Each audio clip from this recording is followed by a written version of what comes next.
आपने गुज़िश्ता चंद सालों में डोनाल्ड ट्रंप और कई दीगर रहनुमाओं के मुंह से और बहुत सारी खबरों में लफ्ज़ rare earth minerals, critical minerals, strategic minerals या रेयर अर्थ मेटल्स ये आपने ज़रूर सुना होगा। Grain with their rare earth. Trump wants rare earths. Rare earth elements are not actually rare. आजकल सारी दुनिया क्यों इन पत्थरों के पीछे भाग रही है? बड़े बड़े मुल्कों में इन्हें पाने के लिए एक दौड़ लगी हुई है। सब चाहते हैं कि वो ज्यादा से ज्यादा रेयर अर्थ मिनरल्स इकट्ठे करें। आज दुनिया में इन धातुओं या मिनरल्स की मांग सोने चांदी की तरह या बादौकात उनसे भी ज्यादा तेजी से क्यों बढ़ती जा रही है? इन बेजान पत्थरों और मट्टी के ढेरों में आखिर ऐसा क्या है कि सब इनकी खोज में लगे हैं? तमाम बड़े सियासतदानों, मईशतदानों यानी इकोनॉमिस्ट, साइंसदानों, बल्कि जियो पॉलिटिक्स के जो माहिरीन हैं उनका भी यही मानना है कि मुस्तकबिल में वही मुल्क सुपर पावर होगा जिसके पास ये शानदार मेटल्स या मिनरल्स बड़ी मिकदार में होंगे।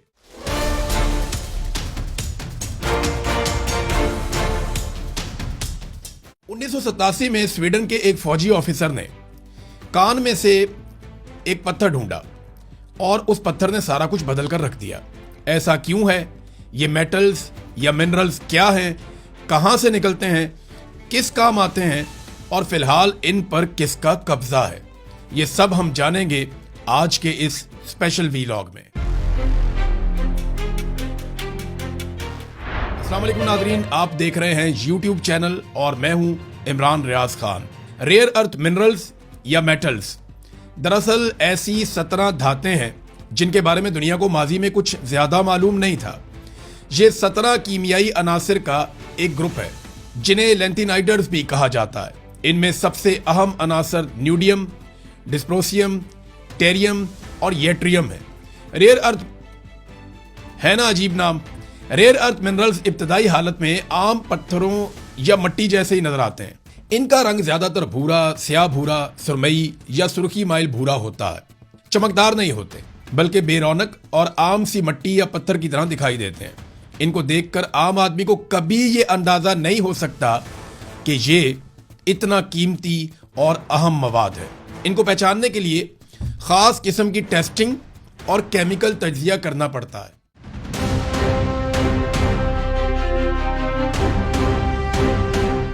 रेयर अर्थ मिनरल्स पहली मर्तबा सन 1787 में स्वीडन के एक छोटे से गांव येट्राबी में दरियाफ्त हुए थे। ये मिनरल एक स्वीडिश फौजी ऑफिसर कार्ल एक्सल अर्हेनियस को मिले थे जिन्होंने एक कान में से एक अनोखा काला पत्थर निकाला था। फिर 1794 में केमिस्ट्री के एक प्रोफेसर जॉन गैडोलिन ने फिनलैंड में इन पत्थरों में से एक धात येट्रियम को अलग कर दिया। ये एक तारीखी लम्हा था। फिर आने वाले सालों में साइंसदान एक एक करके इन पत्थरों में से तमाम 17 अनासिर को अलग करते चले गए। 1960 की दिहाई में एक बहुत बड़ी तब्दीली आती है, यानी ये मिलता है 1787 में, 1794 में इसमें से एक एलिमेंट अलग होता है और फिर 17 एलिमेंट्स को निकलते निकलते बहुत सारी दहाइयां गुजर जाती हैं। फिर 1960 की दहाई में अमेरिका के अंदर एक साइंसदान थे कार्ल एक्सल। इन्होंने पहली बार इन नायाब जमीनी अनासिर को इस्तेमाल करते हुए एक मजबूत मकनातीस बनाने की बुनियाद रखी थी। फिर उसके बाद 1980 में एक बहुत बड़ा कारनामा होता है। जापान के एक साइंसदान थे मसातो सगावा। उन्होंने 80 की दहाई में एक बहुत ताकतवर न्यूडियम मकनातीस ऐजाद करके दुनिया को हैरान कर दिया। ये तस्वीर में आप इन दोनों साइंसदानों को इकट्ठा भी देख सकते हैं। फिर 1984 में जनरल मोटर्स, ये एक बहुत बड़ी कंपनी है, इन्होंने इन मकनातीसों के जरिए से शानदार मोटर्स तैयार कर ली। ये नई बनने वाली मोटर्स बहुत छोटी थी, वजन में बहुत हल्की थी, ताकत में बहुत ज्यादा थी और सस्ती बन रही थी। इन नई मोटरों ने दुनिया को बदल कर रख दिया और अब इन मिनरल्स की ताकत और अहमियत सारी दुनिया जान चुकी थी। यानी कहानी शुरू होती है अमेरिका के एक साइंसदान से, फिर जापान के एक साइंसदान एक बेहतर मकनातीस बनाते हैं न्यूडियम से, और न्यूडियम इन 17 एलिमेंट्स में से एक है। और उसके बाद जनरल मोटर उससे एक ऐसी मोटर बना लेती है जिसकी ताकत बेमिसाल है, वजन कम है, वो जगह भी कम घेरती है और कम पैसों में बन भी जाती है। तो इससे दुनिया कैसे बदल गई ये मैं आपको बताता हूं। ये 17 मिनरल्स आजकल कहां कहां इस्तेमाल होते हैं। आज की तारीख में इनका सबसे ज्यादा इस्तेमाल इलेक्ट्रिक गाड़ियों में, खासतौर पे जो न्यूडियम वाला मैग्नेट है उसका इस्तेमाल किया जाता है, और विंड टर्बाइन्स में इनका इस्तेमाल किया जाता है। इसके बगैर अच्छी बैटरी और मोटर नहीं बन सकती। रेयर अर्थ मिनरल्स, खासतौर पे न्यूडियम, इलेक्ट्रिक मोटर्स में मजबूत मुस्तकिल मकनातीस बनाने के लिए इस्तेमाल होता है। जी हाँ, ये वही न्यूडियम मकनातीस है जिसे जापानी साइंसदान ने इजाद किया था। इसका मकसद ये है कि ये मोटर बहुत कम वजन में इंतहाई ज्यादा पावर देती है। एक छोटा सा न्यूडियम मैग्नेट इतना ताकतवर होता है कि लोहे के मैग्नेट से 10 गुना ज्यादा ताकत देता है। इसी वजह से इलेक्ट्रिक कारों में ये छोटी मोटरें और हल्की मोटरें इस्तेमाल की जाती हैं, और फिर भी कार बहुत तेज चलती है और बैटरी भी कम इस्तेमाल होती है। जबकि विंड टर्बाइन में भी यही मिनरल्स या मेटल्स इस्तेमाल होते हैं। 4 से 6 मिलियन डॉलर में लगने वाली एक विंड टर्बाइन 4000 से 7000 घरों तक को बिजली फराहम कर सकती है। इसका इन्हिसार जो है वो हवा की रफ्तार पे भी होता है। एक टर्बाइन बिजली बनाकर 1 साल से कम अरसे में अपनी लागत पूरी कर लेती है, जबकि ये 20 से 25 साल तक लगातार चलती रहती है। सादी बात यह है कि पुरानी वजनी मशीनरी को बैटरियों पर चलाना बहुत मुश्किल था। ये बात आप समझ लीजिए कि जो पुरानी मशीनरी थी वो वजनी थी, बैटरियों पर चलाना उन्हें बहुत मुश्किल था, उनके लिए फ्यूल लगता था। लेकिन इन नई धातों ने या इनके इस्तेमाल ने सारा गेम ही बदल कर रख दिया। अब ताकतवर मशीनें बहुत छोटे साइज में और इंतहाई कम वजन में बन चुकी हैं। लिहाजा मुस्तकबिल इलेक्ट्रिक गाड़ियों का है, जो दुनिया में 1 अरब 64 करोड़ 40 लाख गाड़ियों की जगह लेंगी। यानी दुनिया में फ्यूल पर चलने वाली गाड़ियों की जगह लेने के लिए आपको कम से कम 150 करोड़ नई गाड़ियां चाहिए जो इलेक्ट्रिक गाड़ियां हो, और ये आलूदगी से बचाव का एक बड़ा जरिया भी बनेगी।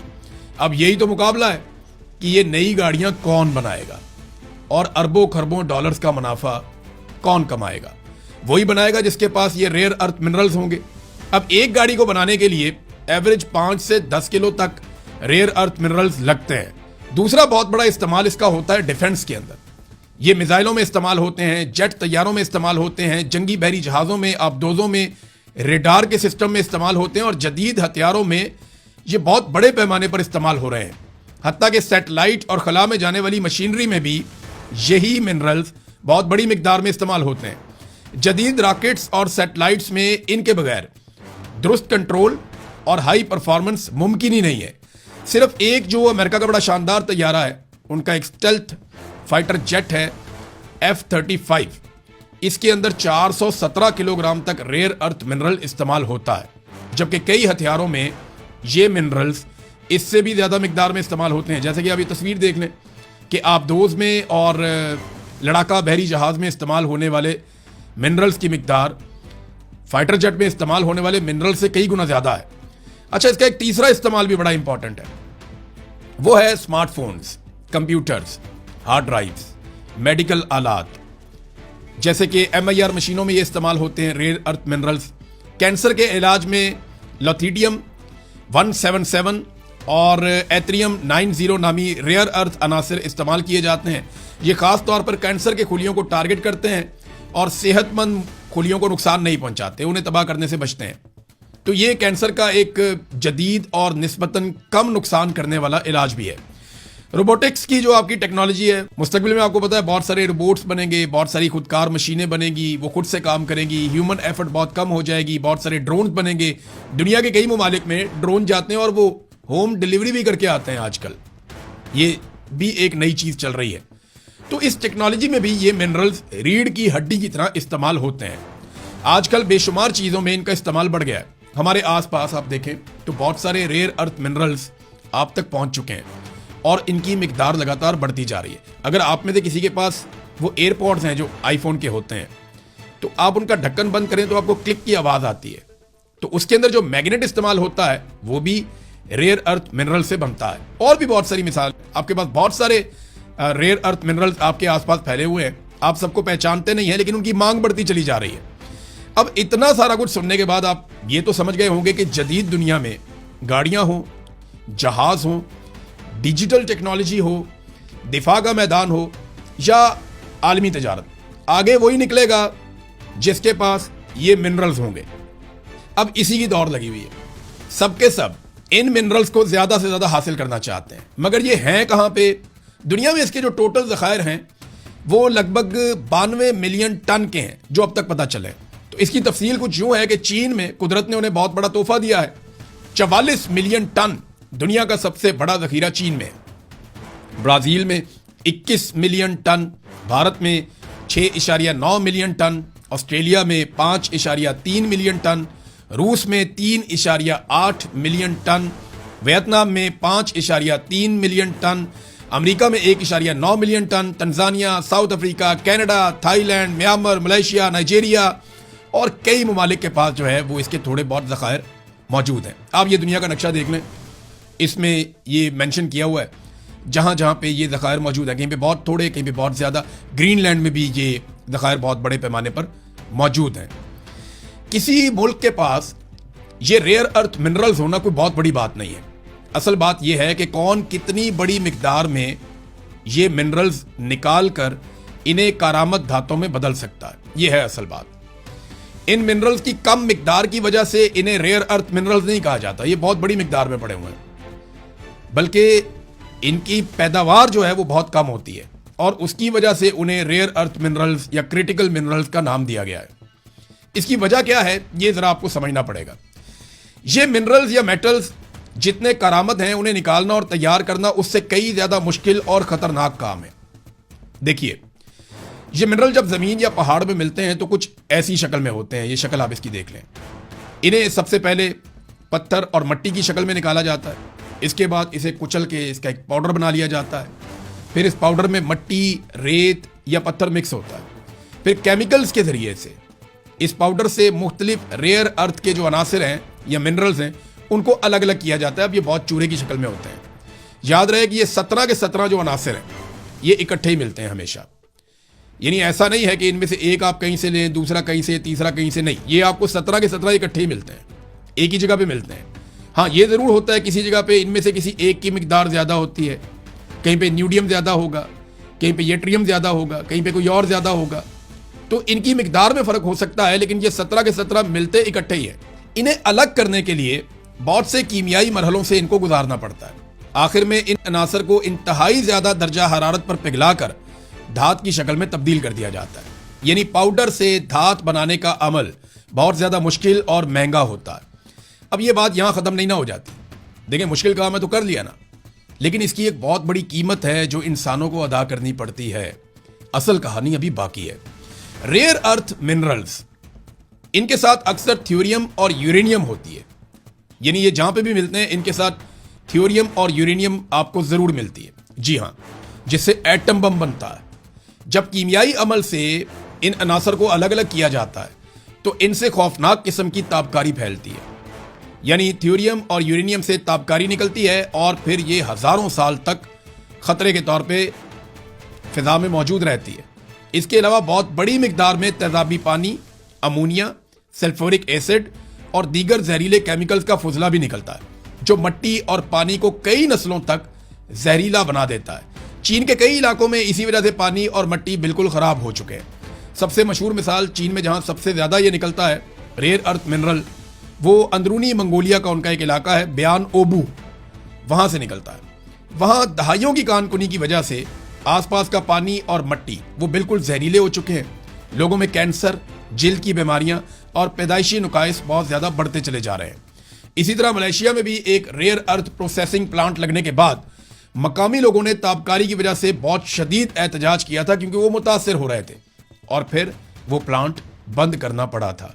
अगर आपने 1 टन रेयर अर्थ मिनरल हासिल करना है तो उसके लिए हजारों टन कीमियाई फुजला पैदा होता है, जबकि फैलने वाली ताबकारी इसके अलावा है जिसकी मिकदार बाद औकात जितनी आपने धात हासिल की है उसके बराबर भी हो सकती है। दुनिया में कई तंजीमें इस खुदाई और प्रोसेसिंग के खिलाफ आवाज उठा रही हैं, जैसा कि Earthworks, Global Witness, Mining Working Group, World Resource Institute, Greenpeace और कई मकामी एनजीओ भी इसके खिलाफ कोशिश करती रहती हैं। मगर ये मेटल्स इतने अहम और ज़रूरी हैं कि कोई इन आवाज़ों पर तवज्जो ही नहीं देता। माजी में चीन के खिलाफ आवाज़ उठाई गई तो उसने इसकी फ़रोख्त कम कर दी, जिसके बाद सारे चुप हो गए और चीन दोबारा से बेचने लगा। इस वक्त दुनिया का लगभग 90% रेयर अर्थ मेटल्स या मिनरल्स ये चीन के कंट्रोल में है। और यही बात चीन के कंपटीटर्स या मुखालिफों को खाए जा रही है। ये है जी असल कहानी कि कंट्रोल सारा चाइना के पास है। देखिए, चाइना दुनिया में जो प्रोडक्शन करता है लगभग 70% प्रोडक्शन वो करता है, लेकिन कंट्रोल 90% उसके पास है। और चाइना सिर्फ चीन में से नहीं निकाल रहा, बल्कि उसने मुआहदे किए हुए हैं वो दूसरे ममालिक के इलाकों में से भी रेयर अर्थ मिनरल्स निकाल रहा है। इस फील्ड में अमेरिका बहुत पीछे रह गया। चीन माहौलियाती आलूदगी से कतई नजर ये मिनरल्स निकालता चला जा रहा है।